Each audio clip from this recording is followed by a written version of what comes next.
I'm Bambi Francisco. In 2008, we launched a Vator Box, our version of Siskel and Ebert meets American Idol. And we've had a lot of great guest hosts this past year, from Google's Marissa Mayer to Esther Dyson to then Rock VC Brian Asher. They've all helped to provide great feedback and analysis to the many startups we put on the spot. I hope it was informative to you. It certainly was a lot of fun for us. So take a look now at our highlights from 2008. Hello, my name is Nihal Mehta. Hey, my name is Deep. And we're from Buzz. Buzz is a location-sensitive city guide plus mobile social network.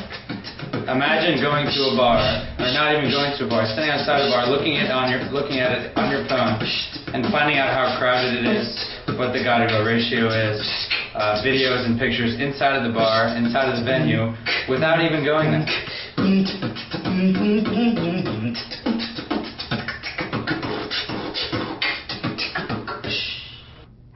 Well, if nothing else, it's the most entertaining pitch we have. Yeah, I think, from my standpoint, you got to keep the runs going longer on the beatbox, and you got to keep the drool down, and I think that if you can do that, there's a huge career. There's that guy in American Idol that went almost to the finals on beatboxing, and I think these guys have a huge, huge chance to make it at least past the part where the judges no longer pick them, but where America picks them. Yeah, no, I think you're exactly right. I was at one of those tapings of Blake Lewis live last year, and I think the guy, and think about the look he's got as well. Yeah. I mean, he's got that jumpsuit right out of the 80s, and the name tag. I like the name tag. The name tag is hot. I think there's a lot of potential. Yeah, it's huge potential. I think these guys really... I'd buy their music. I think the talking part's distracting, and I think that they should just focus on the beatbox. What was all that the talking part? Not quite sure. Not sure. Something about startups and whatever. Yeah, who is... Yeah, the guy in the white, what's he do? Hello, everyone. I'm Bambi Francisco. In this episode, we look at the new news model and how it's changed since the 1950s and the days of Edward Murrow. This is Vator Box. Thanks, Bambi. And we invited our managing editor, John Chenal, who's also a news veteran. John? And we have Chris Tolles, CEO of the new news company called Topics. Yeah, I'm so glad that we could be here talking about the future of news in black and white, smoking there, Bambi. Always good to be on the show. And I wanted to give you a little bit parted, the teeth parted a little bit, just like you're inhaling when you come out. Yes. Oh, this is gnarly. Okay. There, right there, perfect.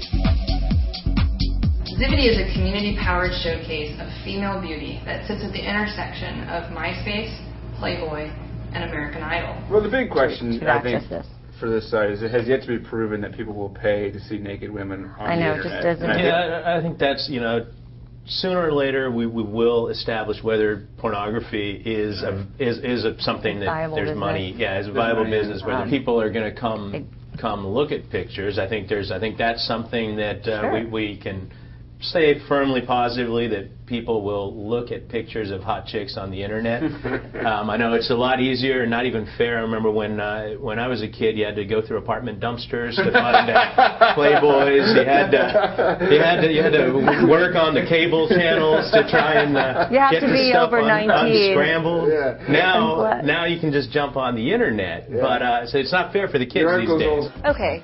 We do take the analysis seriously, too. Although I think it's interesting in kind of aggregating all the comments together, a lot of the publishers like to own that as well. They like to own the communities around it, and outsourcing that to discuss and having their comments, kind of exist somewhere outside of that. Right. Obviously could have some drawbacks to that as well. Which I thought was, I wrote a story about this, and I thought, well, if it's valuable, then you're going to want to take it in-house. Exactly. And if it's not valuable, then how much could you really charge? I mean, do you really need it? The third point following on that is the context of the comment. Comments are usually pretty tightly intertwined with whatever the content piece was, and if you start to abstract them away from whatever the symbiosis is with that piece of content, they begin to really drift in terms of how interpretable they are. So if it's people who are right wing or left wing or hardcore and this or that, and all of a sudden you just sort of aggregate different comments that aren't sort of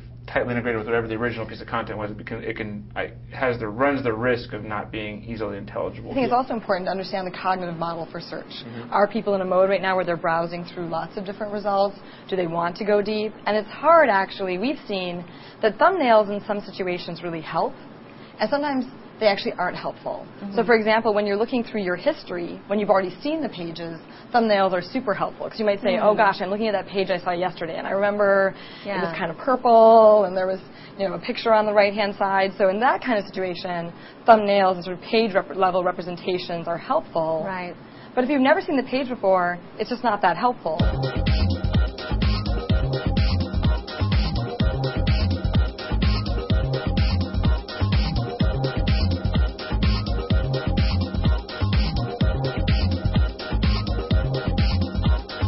Well, I hope you enjoyed the highlights. I'm Bambi Francisco, and we'll see you in 2009.